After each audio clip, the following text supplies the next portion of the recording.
오늘 바이블 메시지 들으신 여러분들 반갑습니다. 주님의 이름으로 환영합니다. 할렐루야. 오늘 큰 은혜 받으시고 주님 안에서 새로운 삶을 살아가시기를 축복합니다. 할렐루야. 우리가 이제 매일같이 바쁜 일상 속에서 살아갑니다. 잠시 멈춰서서 나는 누군가, 내 인생의 참된 의미는 무엇인가, 이런 생각도 해보고 질문도 던져봐야 될 그런 시간이 필요할 때입니다. 우리가 살아가는 이 현대사회는 끊임없이 우리들에게 많은 것을 요구하고 외부의 성공과 타인의 시선에 맞춰서 살아가도록 우리들을 부추기고 있습니다. 그러다 보니까 진정한 자신을 잃어버리고 삶의 방향을 상실한 채 표류하는 듯한 느낌을 받을 때도 있습니다. 오늘은 우리가 성경의 지혜를 통해서 이 질문, 인생 근본에 대한 질문에 대한 답을 한번 찾아보고 혼란스러운 세상 속에서 흔들리지 않는 삶의 나침반을 발견하고자 합니다. 분주하고 바쁜 가운데서도 바이블 메시지를 들으시고 댓글을 남겨주신 분들에게 감사드립니다. 그래서 그 댓글이 다른 목적이 있는 것은 아니고 본인이 그 바이블 메시지를 듣고 흔적을 남기는 거죠. 인생이라고 하는 것이 흔적을 남기고 추억을 만들어가는 건데, 이 바이블 메시지도 들으면서 즐기는 거잖아요. 이거 하나의 영적인 세상을 탐구하는 건데, 내가 영적인 세상을 탐구하면서 이런 좋은 시간이 있었구나. 거기에 대한 흔적을 남기는 거죠. 흔적도 남기고, 더 나아가서는 댓글과 좋아요를 누르게 되면은 노출이 많이 되면서 한 사람이라도 더 이 귀한 복음의 메시지를 들을 수가 있구나. 여기에 동참을 하는 거니까 얼마나 귀하고 좋습니까? 그리고 제가 거기다가 또 축복의 글을 또 남기니까 일석이조로 정말 행운의 시간, 우리 믿는 사람들에게는 행운이라는 것이 적합하지 않은데 축복의 시간, 블레싱 타임을 즐기시길 바라고, 아직 동참하지 못하신 분들은 용기를 내셔서 거기에 자기 자신의 그 영적인 흔적을 남기시는데 동참해 보시기 바랍니다. 우리 인간 존재의 근원적인 질문은 고대로부터 현대에 이르기까지 수많은 사상가와 신학자들의 깊은 탐구 주제였습니다.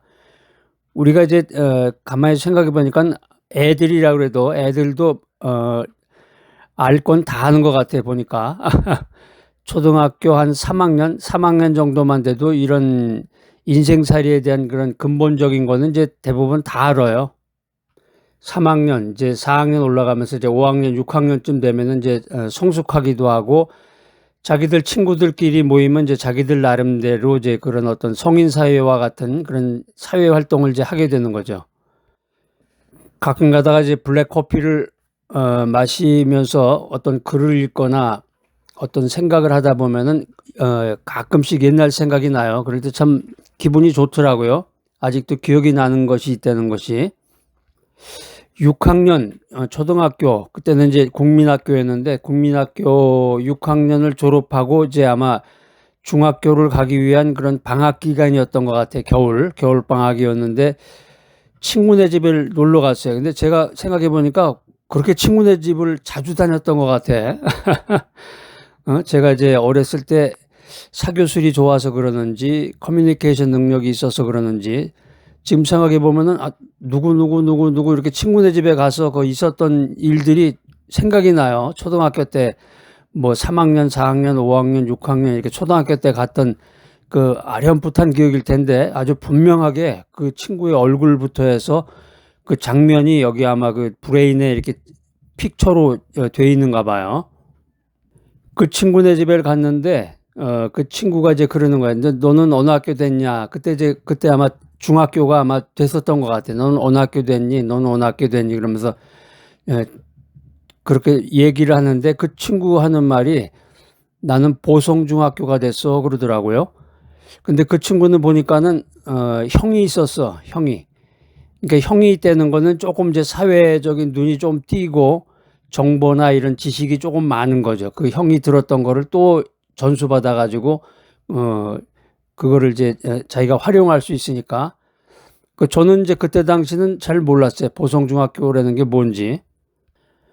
근데 나중에 알고 보니까 이제 보성중학교라는 게 이제 역사가 오래되고 전통이 있는 학교더라고요. 보성중학교. 그래서 그 친구의 얼굴이 지금도 떠올라. 빙그르 나 보성중학교 됐어 하면서 이렇게 웃는데 그 보성중학교라는 데가 뭐길래 그렇게 좋을까 막 그때 생각을 했는지 지금도 그 친구의 미소가 떠올라요.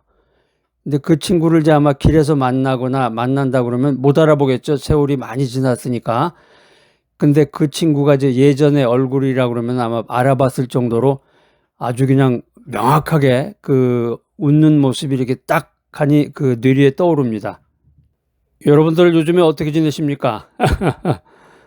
그래서 가끔가다 이렇게 옛날 생각도 하시고 재밌는 이야기도 좀 하시고 무뚝뚝하니 아무 말도 하루 온종일 그냥 아무 말도 안 하고 입만 열면 그냥 부정적인 얘기나 남 그냥 핥히는 얘기나 그런 거 하는 사람들은 안 될 것 같아. 그러니까 우리가 이제 믿음 생활하면서도 이제 옛날 생각하듯이 가끔 가다가 이런 근본적인 질문, 인간 존재에 대한 나는 누구냐, 인생이라는 게 뭐냐 이런 것도 가끔 가다가 옛날 생각이 이렇게 떠오르듯이 이런 생각을 좀 해야 돼. 그러면서 거기에 맞는 이제 성경을 찾아보던가 아니면 이제 밖에 외출할 때 교보문고나 이런 책방 같은 데 가서 책은 안 사더라도 이렇게 책을 간단하게 보면서 즐거운 시간을 보낼 수도 있잖아요. 그러니까 교보문고 옛날에 이제 종로서적은 옛날 건 없어지고 이제 새로운 게 거기 이제 종로이가에 지하에 생겼는데 커다랗게 아니 그런 데 가보면 좀 놀라운 것 중에 하나가 옛날에는 그냥 책을 뽑아가지고 그냥 거기서 이렇게 책을 살 돈이 없거나 여유가 없으면 이제 거기서 보기도 하는데 요즘은 아예 그 이렇게 자리를 마련해 놨더라고요. 독서실 마냥. 독서실 마냥 자리를 쭉 이렇게 앉아서 볼 수 있게끔.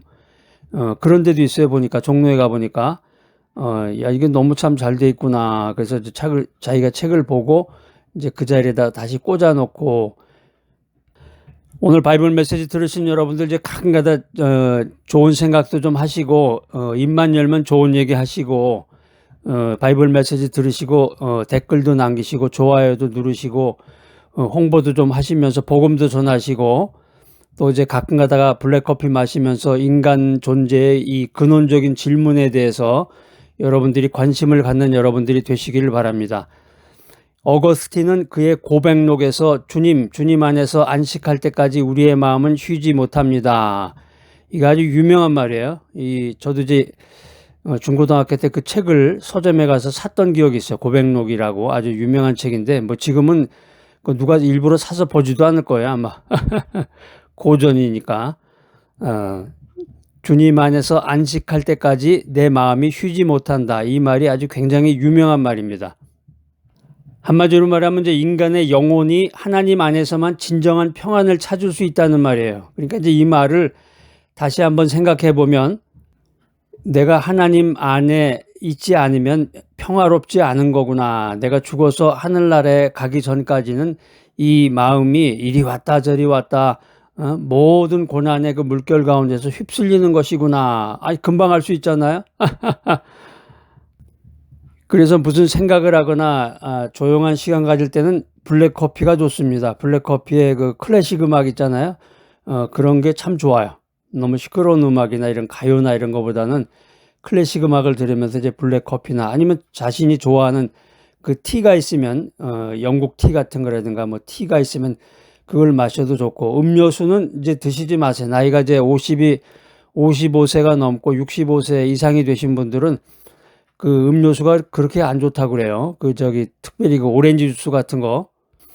엑기스라고 그래서 그 왜 엑기스로 되어 있는 음료수도 있잖아요. 그게 그렇게 사람 몸에 안 좋다고 그래요. 저는 멀쩡해요. 박사님, 저는 아직 건강합니다.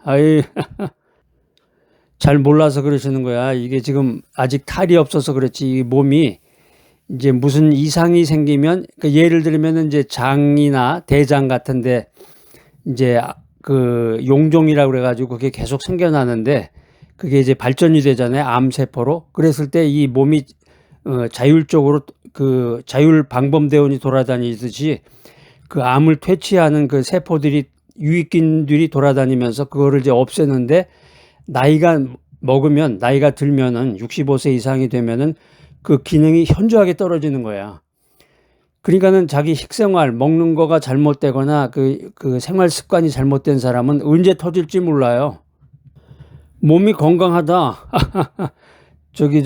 건강진단 받았는데 아무 이상 없었습니다. 산에 올라가다 하고 쓰러지면 심장마비로 죽는 거야. 그러니까 몸이 건강한 사람은 심장마비나 교통사고나 아니면 이제 사고로 죽는 거죠. 저번에 또 어떤 뉴스를 들어보니까 LA에서 어떤 사람이, 자세한 얘기는 이제 뉴스에 나와 있는데, 자살을 하려고 뛰어내렸는데 뛰어내려가지고 사람을 덮치는 바람에 두 사람이 지나가다가 그 위에서 떨어진 사람 때문에 죽었다고 그래요. 인간 존재에 대한 근원적인 질문을 하기 전에 먼저 화장터라든가 아니면 가까운 묘지를 좀 찾아가시는 게 좋을 거야. 누구 주변에 친척이나 부모님이나 이렇게 돌아가신 분이 계시면은 거기를 한번 찾아가 보세요. 그 공동묘지에는 수많은 사람들이 묻혀 있는데 그렇게 할 말이 많다고 그러잖아요. 내가 고개를 갑자기 돌리는 순간 그런 소리가 들릴 거야. 아마 너 갑자기 죽어 하고. 인간 영혼이 하나님 안에서만 진정한 평안을 찾을 수 있다. 이 말은 인간이 본질적으로 하나님을 향한 테오센트리쿰, 하나님 중심적인 존재임을 시사하는 말입니다. 하나님 중심적이다. 우리가 하나님 중심으로 인생을 살아가야 되는데 하나님 중심으로. 하나님에 대해서도 한번 이렇게 써보세요. 종이에다. 하나님은 누구신가? 내가 알고 있는 하나님, 나는 하나님에 대해서 알고 있는 게 뭔가? 하나님은 우리를 만드셨다. 우리를 향한 분명한 계획을 가지고 계신 분이 하나님이시다. 그러니까 우리가 누구냐? 내가 누구냐? 왜 존재하느냐? 여기에 대한 그 해답을 얻으려면은 이 창조주 하나님과의 그 관계를 명확히 해야 된다라고 하는 것입니다. 오늘의 핵심 내용 메인 포인트 하이라이트입니다. 창세기 1장 1절로 3절 말씀. 태초에 하나님이 천지를 창조하시니라. 땅이 혼돈하고 공허하며 흑암이 깊음 위에 있고 하나님의 영은 수면 위에 운행하시느니라. 하나님이 이르시되 빛이 있으라 하시니 빛이 있었고. 창세기 1장 1절로 3절에 우리가 나는 누군가 이 질문에 대한 아주 근원적인 답을 명확하게 제시하고 있습니다. 이 말씀은 세상의 시작, 창조에 대한 이야기인데 창조 이야기. 당시에 이제 고대 근동 세계에서는 이제 많은 신화들이 혼돈 속에서 세상이 우연히 만들어졌다 이렇게 주장했는데 창세기는 분명하게 하나님께서 의지를 가지고 천지를 창조하셨음을 선포합니다. 태초에 하나님이 천지를 창조하시니라. 이 선언의 메시지는 모든 존재의 근원이 하나님께 있음을 명확히 보여주고 있는 것입니다. 그러니까 우리가 이제 믿음을 가지고 하나님 중심으로 인생을 살아가려면은 계속해서 성경을 읽고 기도하는 수밖에 없어요. 바이블 메시지 매일마다 듣고 기도하면서 인생을 살아가는 사람은 하나님 중심적으로 살아갈 수가 있는데 교회는 다니면서 매일마다 말씀을 듣지 않는다. 그 사람은 종교적인 교인이고 종교인이고 믿음의 사람이 아니고 하나님 중심으로 인생을 살아가는 사람이 아니기 때문에 세상에 속하게 돼요. 세상에 속한 사람은 계속해서 이런 질문을 합니다. 나는 누구냐? 나는 어디서 왔느냐? 나는 어디로 가느냐? 인생이란 무엇이냐? 그건 뻔한 거예요. 세상은 이렇게 말하잖아요. 당신 우연히 태어났고 당신은 재수가 없어서 이렇게 된 거고 운이 없으면 이렇게 되는 거야. 당신 운명이 이렇게 된 거야. 한마디로 말하면 하나님 중심으로 인생을 살아가지 않으면 인생이 비극이고 아무런 가치가 없는 거예요. 여러분들이 인터넷에 검색해 보세요. 여러분 이름이 인터넷에 네이버에 네이버나 아니면 구글 같은 데서 검색을 하면 여러분 이름을 치면 여러분의 그 히스토리가 나오나요? 여러분의 히스토리가 나는 누구다. 무슨 아브라함 링컨 그러면 링컨에 대한 모든 그 역사가 다 나오잖아요. 여러분들 어떻게 좀이라도 좀 나와요? 인생에 아무런 흔적도 없잖아. 내가 인생에 남겨놓은 흔적도 없고 내가 어디 고급 공무원을 했다. 어디 대기업의 임원이었다. 그런 사람도 쳐봤자 안 나와. 한 줄도 안 나와. 내가 과거에 삼성의 무슨 사장이었다. 그래서 이름 쳐보면은 안 나오는데 자꾸 또 찾다 보면 하나 나올까 말까. 누구누구의 부친이 뭐 돌아가셨다든가 부고 같은 거 반드시 하나 어디에 있는 게 검색이 될는지 모르겠습니다. 세상적으로 말하면 별 볼 일 없는 인생을 사는 거예요. 아무런 가치도 없는. 그러니까 믿음의 사람은 계속 매일마다 바이블 메시지를 듣고 하나님의 음성을 듣고 하나님 중심으로 인생을 살아가면서 기도의 생활을 해야 돼. 그래야 하나님 중심, 하나님의 그 바운더리 안에 있어야 가치 있는 인생을 살고 그때 비로소 안식을 얻게 된다는 것입니다. 그런데 뭐 여기서 이런 얘기 아무리 주장하고 떠들어봤자 아무런 소용이 없어요. 그 사람의 마음은 이미 정해졌기 때문에 어느 날 누가 이제 푹 지나가다가 말 한마디만 하면 그냥 속에 있는 것이 그냥 확 튀어나오죠. 욕설이 튀어나오고 막 저주의 그 말이 튀어나오고 자기의 그 인생이 조금 어렵게 되면은 약 사가지고 어디 산으로 올라가잖아요.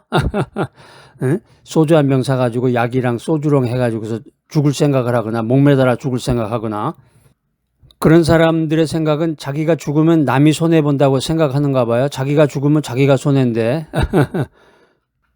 창세기 1장을 읽으면 참 굉장히 신비스럽기도 하고 땅이 혼돈하고 공허하며 흑암이 깊음 위에 있었을 때 하나님의 영이 그 수면 위에 운행하시면서 질서와 생명을 불어넣으셨다. 이렇게 신비스러운 메시지로 창세기가 시작이 되고 있습니다. 우리가 우연히 존재하는 것이 아니라 하나님의 목적과 계획에 따라 창조되었다. 이렇게 하나님의 음성은 하나님의 말씀은 분명히 기록되어 있음을 여러분들 기억하시기 바랍니다. 창세기 1장 2절에 보면 혼돈하고 공허하며 이런 표현이 나오는데 여기 이제 혼돈하고 공허하며 이게 이제 히브리어로 토후 바보후입니다. 말이 좀 특이하네. 토후 바보후. 그러니까 토후라는 게 형태가 없는 황폐한 이런 뜻이고 바보후라는 것은 이제 비어있는 공허한 이런 뜻입니다. 토후 바보후. 이 두 단어는 이제 질서가 없고 아무것도 채워지지 않은 상태를 묘사하는 말입니다. 쉽게 말하면 인간이 무언가를 만들었다, 창조했다. 그 표현 자체가 이제 잘못된 거지만 인간이 무언가를 만들었을 때는 재료가 있는 건데 하나님이 창조하셨다 이렇게 표현할 때는 아무것도 없는 곳에서 지금 여기 토우 바오 후라고 말했잖아요. 히브리어로 아무것도 없는 상태에서 하나님께서 그것을 만드셨다는 거죠. 하나님께서 그 혼돈과 공허함 위에 질서와 생명을 불어넣으시는 창조적인 능력을 행하셨다 이렇게 성경은 말하고 있습니다. 우리가 옛날에는 이제 아무것도 없는 무에서 유를 창조하셨다 이렇게 표현을 했는데 이제 신학을 좀 더 연구를 해보니까 이제 아무것도 없는 무의 상태에서 하나님이 모든 것을 만드셨다는 의미보다는 오히려 이미 존재했던 게 있었다는 거죠. 혼돈, 뭐가 존재했었어요? 혼돈과 공허함. 이 혼돈과 공허함이라는 것에 하나님의 영이 개입해서 형태를 부여하고 내용을 채워나가셨다. 이렇게 성경은 말하고 있습니다. 아니, 성경에 그대로 쓰여져 있는데 우리가 이제 시대에 따라서 100년 전, 200년 전에 사람들의 생각이나 판단이나 그 해석하고 오늘날 더 연구를 해보니까 그게 많이 달라진 거죠, 사실은. 우리가 살아가다 보면은 우리 인생이라는 게 토우 바보 후와 같이 혼돈스럽고 공허하게 느껴질 때가 있습니다. 큰일이 터지거나 아니 큰일이나 마나 뭐 차 타고 가다가 교통사고 한 번만 나도 뭐 정신없는 거죠. 혼란스럽고 혼돈스럽고 또 사람이 갑자기 죽으면 공허하게 느껴지고 그렇게 이제 사랑했던 이제 부모님이 갑자기 돌아가셨다. 공허해지는 거예요. 마음이 공허해져 갑자기. 목표를 잃고 방황하거나 삶의 의미를 찾지 못하는 그런 때가 있는 겁니다. 그게 바로 인생이야.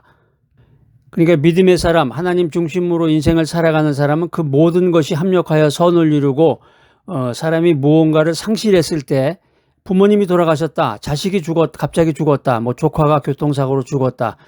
뭐 이렇게 상실감이 느껴지잖아요. 이럴 때 사람에게 굉장히 많은 그런 인풋이 내 마음속으로 들어온다 그래요. 굉장히 많은 걸 그때 배우고 성숙한다 그럽니다. 나는 누군가 이런 질문 앞에서 좌절할 때 우리가 하나님의 형상대로 지음받은 존귀한 존재임을 기억해야 됩니다. 나의 정체성이라는 것은 세상이 부여하는 타이틀이나 소유물에 있지 않고 나를 만드신 하나님과의 관계 속에서 찾아야 된다. 이것이 성경적인 메시지입니다. 하나님은 우리의 혼돈을 질서로, 우리의 공허함을 의미로 채울 수 있는 유일하신 분이심을 믿으시기 바랍니다. 할렐루야. 신학적 분석 내용입니다. 인생의 의미와 목적은 우리 자신을 넘어서는 존재, 다시 말하면 하나님과의 관계에서 발견된다. 이 사실을 기억해야 되겠습니다. 성경 베드로전서 2장 9절 말씀, 너희는 택하신 족속이요 왕같은 제사장들이요 거룩한 나라요 그의 소유가 된 백성이니 이는 너희를 어두운 데서 불러내어 그의 기이한 빛에 들어가게 하신 이의 아름다운 덕을 선포하게 하려 하심이라. 오늘 말씀에 보면은 이제 그의 소유가 된 백성이라는 표현을 했는데, 우리가 단순히 만들어진 존재를 넘어서 하나님께서 특별히 자신의 것으로 삼으시고 소중히 여기시는 존재임을 강조하고 있습니다. 우리가 세상 속에서 자신을 하찮게 여기거나 존재의 가치를 잃어버렸다고 느낄 때 하나님께서는 우리를 그의 소유가 된 백성이다 이렇게 생각하신다는 것을 우리가 기억해야 되겠습니다. 오늘을 살아가는 현대인들은 자신의 가치를 물질적인 소유라든가 직업이라든가 사회적인 지위라든가 이런 외적인 조건에서 찾으려고 합니다. 여러분들은 어떠십니까? 내가 돈을 얼마나 가지고 있다. 은행에 현찰 가지고 있는 게 얼마고, 주식이 얼마고, 내가 가지고 있는 아파트, 땅 이런 거 전부 합치면 이제 돈이, 내가 물질이 이 정도다. 내가 직업이 지금 현재 직업이 이거다. 내가 지금 은퇴를 했지만 과거에는 이러이러한 데서 화려하게 타이틀을 가진 직장 생활을 했다. 내가 국회의원이었는데 그때만 해도 대단했지. 내가 이런 지위를 가지고, 이런 외적인 조건에서 자신의 가치를 찾는다는 거예요. 가치. 이 바이블 메시지 들으신 여러분은 여러분의 가치가 뭡니까? 베드로전서 말씀은 우리의 진정한 가치가 하나님께 속해 있다는 사실을 분명히 하고 있습니다. 우리는 하나님께서 특별히 선택하시고 보배롭게 여기시는 존재라는 것입니다. 우리가 이제 부모가 돼서 자식을 보면 알잖아요. 부모가 자식을 세상의 어떤 것과도 바꿀 수 없는 소중한 존재로 여기듯이, 여자들 자식 가지고 있는 여자들 몇 명 모이면은 막 서로가 서로 그냥 막 자기 자식 자랑하잖아요. 우리 자식 어떻고 저떻고, 우리 자식 며느리는 어떻고, 내가 이제 우리 아들 낳을 때 내가 태몽을 뭘 꽂는데 그 태몽에서 뭘 하다가 이렇게 했는데 신비스럽기도 하고, 온갖 자기 자랑을 다 하잖아요. 자기 자식 자랑. 그러니까 그것만 봐도 그게 참 신비로운 것 같아요. 부모 자식이라는 게 죽고 나면 사실 다 끝나는 건데. 죽으면 다 끝나는 건데 사실은. 근데 살아있을 때 그 부모가 자식을 세상의 어떤 것과도 바꿀 수가 없는 그런 소중한 존재로 여긴다. 이제 더 나가서 이제 자식이 또 부모를 그렇게 생각하는 사람이 있다. 자식이 되면 또 부모의 입장을 잘 이해를 못하는 경우가 많은데, 정말 효자고 효녀라서 그 부모한테 참 잘한다. 이런 거야말로 정말 세상의 어떤 것과도 바꿀 수 없는 그런 소중한 그런 관계가 되는 거죠. 그러니까 하나님이 그러시다는 거예요. 하나님이 부모님이 자식을 사랑하듯이 그렇게 나에 대한 관심을 가지신다는 것인데, 이런 깨달음이 있어야 됩니다. 이런 깨달음이 우리가 겪는 정체성 혼란이라든가 의미 상실 문제에 대한 근본적인 해결책이 된다. 이렇게 성경은 말씀하고 있습니다. 그러니까 내 자신이 하나님의 자녀이고 그분의 사랑과 목적 안에서 존재한다. 이 사실을 믿어야 되겠습니다. 우리 인생살이라고 하는 것이 단순히 먹고 사는 그런 생존의 문제를 넘어서 우리를 어둠에서 빛으로 부르신 하나님의 아름다운 덕을 선포하는 데 그 목적이 있다. 제가 이제 기회가 될 때마다 말씀드리잖아요. 여러분 이제 가지고 있는 그 모든 짐을 트렁크 두 개에다가 전부 담아가지고 떠나요. 어디로든지. 네? 아프리카로 떠나든지 어디 동남아 같은 데로 가서 선교지로 가서 선교사가 되셔야 돼. 아이고, 제가 짐이 너무 많아서 안 됩니다. 그런 분들은 아주 쉬운 방법이 있어요. 이 바이블 메시지 들으시고 거기다 댓글을 남기고 좋아요도 누르시고 이걸 자꾸 복음의 메시지를 자꾸 알리셔가지고 나를 어두움에서 빛으로 부르신 하나님의 아름다운 덕을 선포하라 하는 거예요. 선포해라. 그러니까 대부분의 사람들은 우매하고 어리석죠. 아무리 그 진리의 메시지를 전해도 그것을 들을 수가 없고, 특별히 복음의 메시지는 그런 것 같아요. 복음의 메시지는 일로 오세요. 일로 오면 살게 됩니다. 구원의 길입니다. 아무리 얘기를 해도 그 말이 들리질 않아. 왜 그러냐면 성령이 함께 하셔야 되는데, 성령이 함께 하시고 성령 충만해야 되는데, 이 마음속에 그냥 독한 기가 있고 악한 마음이 있고, 성경 말씀도 매일마다 계속해서 들어야 이게 은혜가 축적이 되면서 하나씩 이렇게 믿음의 행동을 할 수가 있는데, 어느 날 지나가다 갑자기 들으면 이게 무슨 말인지 모르는 거죠. 못 알아듣는 거야. 말씀을 듣고 실천할 수 있는 삶의 원칙입니다. 하나님 안에서 나의 정체성을 확립하라. 오늘 귀한 말씀 여러분들에게 전합니다. 우리의 진정한 정체성은 세상이 정하는 게 아니라 하나님과의 관계 속에서 세워진다. 할렐루야. 내가 어떤 모임 같은 데 초대를 받아가지고 이제 자기소개를 하라고 그러는데, 누구신지 소개하세요. 세상에서 당신을 어떤 사람으로 평가를 하고 있나요? 그렇게 질문을 받았을 때, 나의 진정한 정체성은 세상이 정하는 게 아니라 하나님과 나와의 관계 속에서 온전히 세워지는 것입니다. 여러분들 이렇게 말씀할 수 있는 믿음이 있으셔야 돼. 고린도후서 5장 17절에 귀한 말씀이 기록이 되어 있습니다. 그런즉 누구든지 그리스도 안에 있으면 새로운 피조물이라. 이전 것은 지나갔으니 보라 새 것이 되었도다.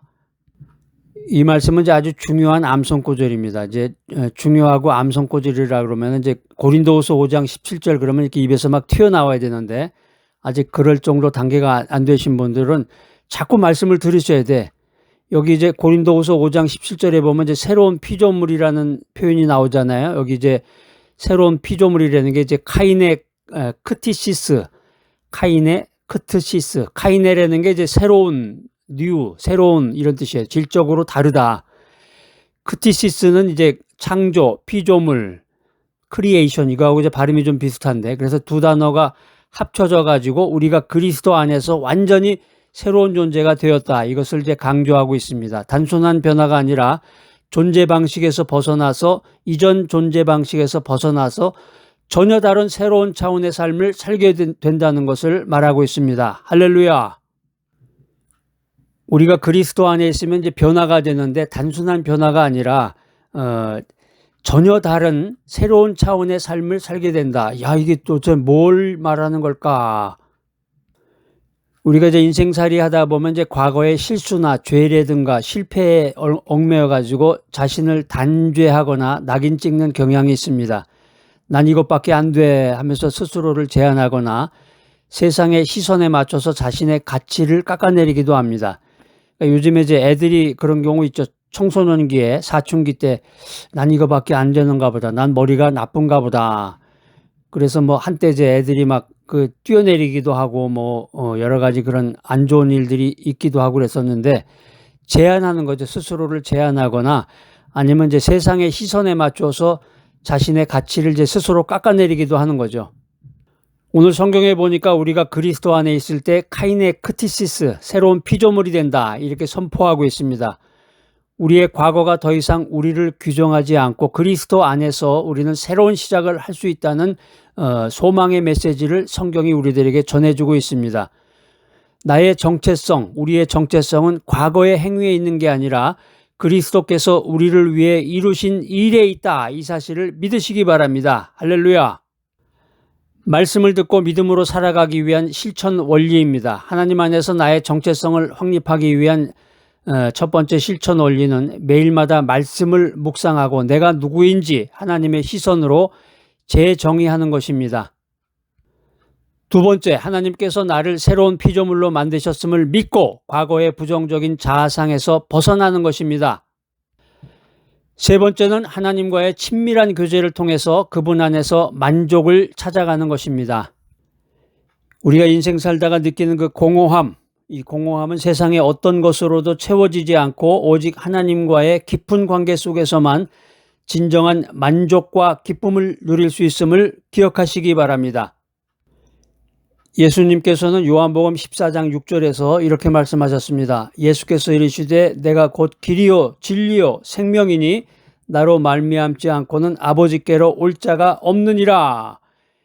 이 말씀은 우리의 존재 목적이 하나님께 나아가는 것이며 그 유일한 길이 바로 예수 그리스도임을 분명히 하고 있습니다.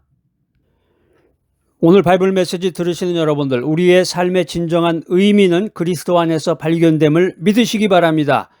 예수 그리스도를 통해서만 우리는 생명을 얻고 진정한 길을 찾을 수 있음을 믿으시기 바랍니다. 할렐루야! 사랑과 은혜가 풍성하신 하나님 아버지, 오늘 바이블 메시지를 통해서 나는 누구이며 인생이란 무엇인가라는 깊은 질문에 대한 답을 주시니 감사합니다. 우리의 존재가 우연이 아니라 하나님의 놀라운 계획과 사랑 가운데서 창조되었음을 깨닫게 하시니 감사합니다. 혼란과 공허함 속에서 방황했던 저희의 삶을 주님께 올려드립니다. 저희가 세상 기준에 갇히지 않고 오직 주님 안에서 우리의 진정한 정체성을 발견하게 하여 주시옵소서. 저희를 새로운 피조물로 삼아주신 예수 그리스도의 보혈의 은혜를 기억하며 말씀 속에서 주님의 뜻을 구하고 믿음으로 살아가게 하여 주시옵소서. 주님 안에서 충만한 기쁨과 영원한 즐거움을 누리게 하여 주시옵소서. 예수 그리스도의 이름으로 기도드립니다. 아멘.